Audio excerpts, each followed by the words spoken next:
Welcome to Cheese in Depth. I'm Michael Landis, and today I have Brian Fiscalini from Fiscalini Farms and Cheese Making, and we're going to talk about six of his cheeses, but also we're going to talk a little bit about the times that he's spent and experiences with the American Cheese Society, being that May, today, this month, is the American Cheese Month. So I want to welcome Brian. And Brian, let's talk a little bit about your experience with the American Cheese Society, first time and your contributions. Sure. Thanks for having me, Michael. It's always good to catch up with you. Um, yeah, the American Cheese Society for myself and for our family goes back quite a few years as being one of the first California farmstead cheesemakers.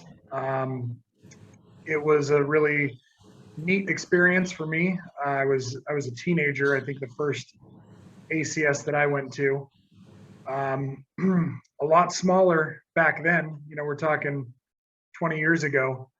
The amount of cheeses that were in the competition, the amount of cheesemakers. It was a very, very small world back then. It's evolved. It's grown. It's a great thing to see all the different American cheeses and how the United States really has evolved into extremely high quality cheese making country. And for us, it's just great to see all of our friends in the cheese business across the country. We get to see our California cheesemakers fairly often, but we've got friends in Vermont and Wisconsin, and it's great to see everybody. And it's a nice party as well. Everyone has a really good time. We get together, we root for each other, and it's nice to see which cheeses win the competition. There's no losers in the competition because the judges give you great feedback, ways that you can improve your product. There's different sessions, really good high quality speakers that help educate everybody. That's the one thing about the American Cheese Society and just cheesemakers in the country as a whole is we're a great resource for each other, and everyone's willing to help each other out. So it's a really, really good atmosphere, really fun, a lot of information being shared, and great people to be around. When I first attended my first ACS, what I really loved about it is like lunchtime. There's all these just tables. People just sit down. It's a buffet, and you never know who you're going to sit next to. And my first experience, I sat down at a table, and there were some people talking about having some trouble drying off their sheep. And I was sitting there thinking, well, I don't know, probably, I know they're woolly and all that, but they probably just need some, industrial dryers. Not really thinking about that, the end of lactation cycle. So, we do have generally some interesting stories. You have a story to share about one of the conversations or people that you have met at the ACS? The Giacomini family, being our neighbors here in California, they're over in Petaluma along the coast, and we're more inland in the Central Valley. But I can remember I was pretty young, and Len took me under her wing a little bit, the first ACS that I had attended, and we went out to dinner with with my parents and with her and Bob.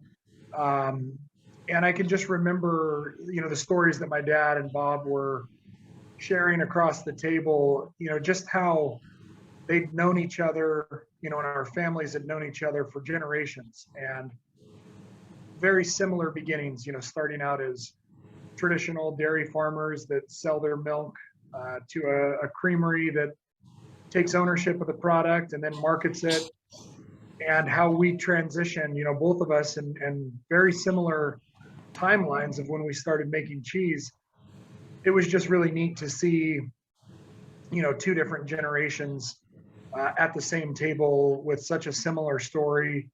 And now we're in very similar places as well as we've grown our businesses, but it really just lends lends to the, the story of how welcoming and friendly everybody in the artisan cheese business really is. I've always, appreciated the fact that it doesn't matter whether or not you make cheese next to somebody or across the country. Everybody's friendly about it. Everybody tries to help each other. The camaraderie that is a part of it to bring it together is really cool. And the awards ceremony, like you said, there's no losers out there, and everybody's cheering for everybody else. You do have the portions where you have the California flags and you have the Wisconsin flags and all that. So when somebody from the state wins, they cheer, but it's all done in a wonderful type of arena. So, and you've also participated in helping out the American Cheese Society Certified Cheese Professionals. You've done some work in helping them as well, correct?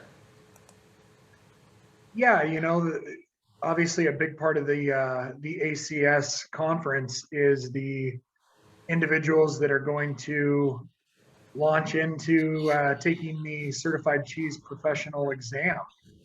And I have been a part of some of the workshops, if that's what you want to call it, or training programs where I get up and I talk about maybe a specific topic, whether it be, the breeds of animals or the butter fat or the protein composition in milk, raw versus pasteurized, aged versus unaged, all the different topics that encompass that test. I've been happy to share some information. It's kind of funny, you go into a room 24 or 48 hours before people are going to take an exam, and some people are really nervous trying to get those last minute questions answered and remember some of the things. But overall, even that's such a good environment where everyone in the class is rooting for each other. They all want to pass. It's going to help them in their development and their career. And it's a pretty prestigious thing to say that you've passed that exam and you've gone through all the hard work of studying to do it. I tip my hat to all those people who have passed it. I haven't mustered the courage to take the exam myself, but maybe one day I will. It's a monster. Even though that you have a huge advantage in many of the areas, I think that there isn't anyone that has broad enough experience where you know everything about cheese making, animals, and the regulatory information, all those things, but you've never worked in a cheese shop, so your diversity of the different cheeses maybe, so you may not know about all the different things that are out there and all the PDO cheeses. So, everybody has an area in which they need to work on it, and your expertise has brought some areas that cheesemongers wouldn't be able to know because they're not on the farm every day, or like you grew up on the farm, and so there's a lot of inherent things that you're able to bring, and I always enjoyed having you on one of the panels there. So let's go ahead and let's bring everybody up to speed about the Fiscalini farm and cheese making, and kind of get going here and then taste some cheese. How's that sound? Sounds good to me. Let's all get right. into it. I start you off here. There we go. Sure. So as you can see in front of you, this is a little slide that gives a pretty quick background of our 107-year time in the Central Valley of California. My great-grandfather came to Modesto in 1912 and purchased some land and began dairy farming in 1914. So it's a long history. It's a fun story. We've got a lot of old pictures, as you can see there. The one in the middle is my grandfather Matthew holding a milking machine. It's just kind of a really, really nice, iconic picture.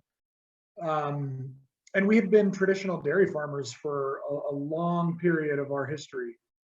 And then in the year 2000, my father decided to start making cheese. So in November of 2000, we made our first batch of cheese, and we've been at it ever since. We've learned a whole lot since then. I can tell you that the first batch of cheese does not taste like the current one, but you learn a lot of things and a lot of people willing to help. And today we're continuing to dairy farm, also continuing to make cheese. And then we also have a methane digester project where we convert the waste from our dairy cows into electricity and do our best to reduce our carbon footprint while utilizing all of the technologies of modern dairy farming. You started off embracing technology by tracking your animals and their movements and temperatures and all of that, didn't you? Yeah, we still to this day have a technology that we implemented in the late 90s. It's a technology from Israel where every cow has a monitoring device around their back leg. And a lot of people draw the parallel of calling it like a Fitbit. It's not manufactured by Nike, so we can't call it a Fitbit, but it does track the animal's steps, the amount of time the cows are laying down, resting. It gives us a whole lot of information that confirms that we are doing the best things that we can to keep our cows comfortable and cool. Especially, I mean, we're starting to get into 90-degree days here in the Central Valley. In the middle of July and August, we'll be in triple digits for many days in a row. So it's really important that we have technology that helps us manage, a 1,500 cow operation on an individual cow basis. You mentioned your biodigester, which is not only environmentally a great thing to do, but also it supplies power as well, correct? Correct. Yeah, our methane digester, to put it simply, captures the methane gas from the cow manure and waste that's produced on our farm. And then we have an engine that converts methane gas into electricity. So we are able to power our dairy farm, our cheese making operation, and then we have excess power that we sell back to our utility that powers close to 300 homes in our local community. That's pretty amazing. I know it was a rough start as well, correct? Yeah, when you're the first to adapt a new technology, and we were in California to use a methane digester of the technology that ours is. We were one of the first in California, and so it was a pretty rough learning curve. My father is a pretty resilient and tough guy, so quitting was not an option. Although I can remember there being quite a few rough days, when he came home from work and he second guessed if he was making the right decision, if we should throw in the towel. He stayed committed to it. He used a lot of resources, time, energy, to make sure that the project continued and eventually turned into a successful project.